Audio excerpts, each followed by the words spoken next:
God bless you, loved ones. God bless you. God has given me this topic actually over a Bible study that I went to yesterday. A group of us get together and we fellowship and we go through the scriptures. And really, I want to say the Lord gives you great revelation sometime when you are dwelling in unity with the brethren. I just heard Pastor Price touch on the fact when he read Psalms 133, I believe. I know it's the book of Psalms, but where the writer says how beautiful it is for brethren to dwell in harmony. It's like the anointing flowing down from the beard of Aaron. And truly, I do believe that God will bless an atmosphere when he has his people really, all assembled together. The Lord will show up. And it seems that you get greater clarity in those circumstances. However, I'm in John 8. So what the Lord has really showed me from John 8 is that there's a discourse taking place. And I really want to, do a breakdown of it. But really, for the purpose of this video, I like to just get straight to the point and kind of give you some meat to chew on.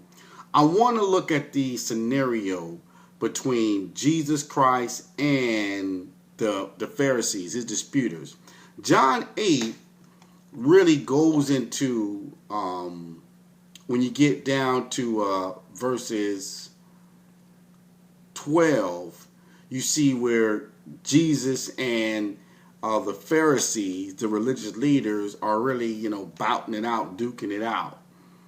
And it kind of goes up. You see some exchanges in verse 2 also when it talks about, it says, and Jesus appeared in the temple courts. And they all gathered around him. So the scenario in John 8, verse 2, this is Jesus being surrounded by the Pharisees, and this is where they brought the woman in adultery, that story. But what I want us to look at right now, saints, I want us to look at verse 31. Now, again, I'm giving you the background to it. But in verse 31, Jesus says this.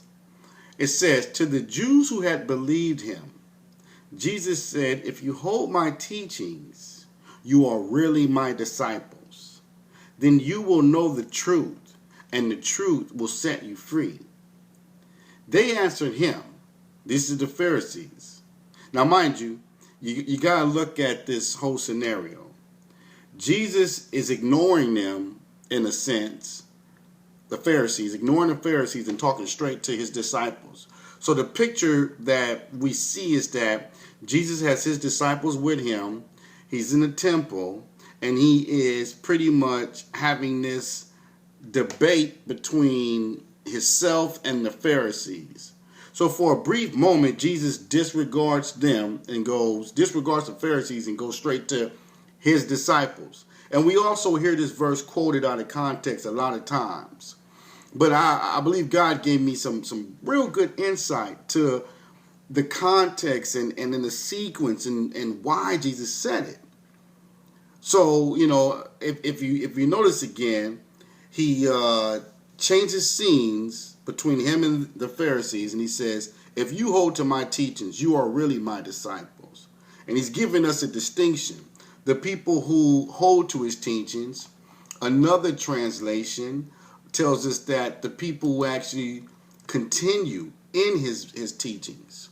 So, different versions will say, if you continue in my words, then you are truly my disciples. Then you will know the truth, and the truth will set you free. Now, you see that the Pharisees answer in response to Jesus. They say this, we are of Abraham's descendants and have never been slaves of anyone. How can you say that we shall be set free? What they didn't understand, and what a lot of people, sometimes miss the purpose, and the mission of Jesus Christ coming to the planet was that Jesus Christ came to set man free.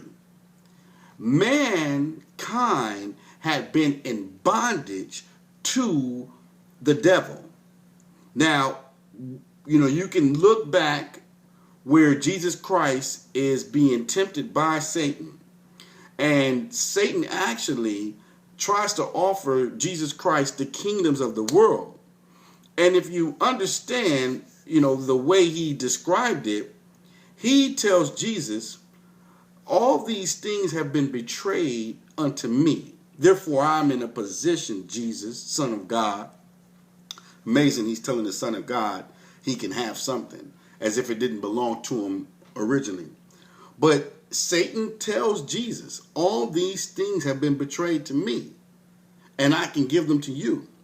The world was betrayed to Satan. Now, if we look in Hosea 13:14, Hosea 13:14, this is Jesus speaking. This is the Lord speaking. So I'm going to back up to 12. Hosea 13 verse 12. It says, the iniquity of Ephraim is bound up. His sin is hid. The sorrows of a traveling woman shall come on him. He is an unwise son. Now, always when you see the prophet speaking, they're talking under the influence of the Holy Ghost. So sometimes you'll see that it'll be prophetic, it'll be current, and it just kind of switches up. So right now, this is about to go prophetic. So starting with verse 13, it says, for he should not stay long in the place of the breaking forth of the children. This is the Lord. He says, I will ransom them from the power of the grave. God is talking. I will ransom them from the power of the grave. I will redeem them from death. O death, I will be your plague. O grave, I will be your destruction. Repentance shall not be hid from my eyes. This is the Lord Jesus speaking through the apostle. So this is the second person of the Godhead who has the ability to speak through the prophets. God the Father speaks through the prophets. The Holy Spirit speaks through prophets. And even God the Word spoke prophetically through Hosea, saying what he was going to do when he came to earth, what his mission would encompass. Freeing the captives, freeing men from the power of death. The Bible tells us that Jesus Christ had stole the keys of death from Satan.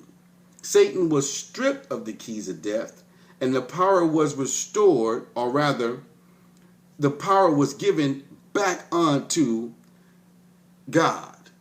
So, for a time being, Satan has sat as the prince over death and over hell. And it took the Lord having to be incarnating, having to resurrect himself. See, resurrection was always contemplated. The ancients always believed in resurrection, and you see how the Hindus perverted it with reincarnation. But the only one who has ever came from the grave, the only one that has ever plagued death and plagued the grave, he says, "O grave, I will be your destruction." The resurrection destroyed the grave. Jesus Christ proved that the grave had no power over him. We see this, beloved. This is a prophecy hundreds of years before the Lord even came, that he was going to free us from the power. Now, just to go back to John 8, the Pharisees are being bold, and they're being very arrogant. And if you look in verse, John 8:33, we see again, they said, "We are Abraham's descendants and have never been slaves to anyone. How can you say you'll set us free?" But they were ignorant of the scriptures. They were ignorant of what the prophets always, spoke about the condition of humankind. They had this arrogant, pompous ideal that being from the lineage of Abraham, they were some type of super race or some type of elite class above all humankind. Now, it is true that God did give the covenants unto Abraham, and the promises came to Abraham, but they were not any different than any other man, meaning that they were all susceptible and that they were all still under the bondage of Satan and needed a redeemer, or rather they were under the bondage of death. Now, the covenant that they had with God, Yahweh, was a covenant that required obedience, and God had his providence over the nation of Israel. However, all men were still susceptible to death, and all men were still susceptible to sin, so that Satan even still had jurisdiction and reign over descendants of Abraham.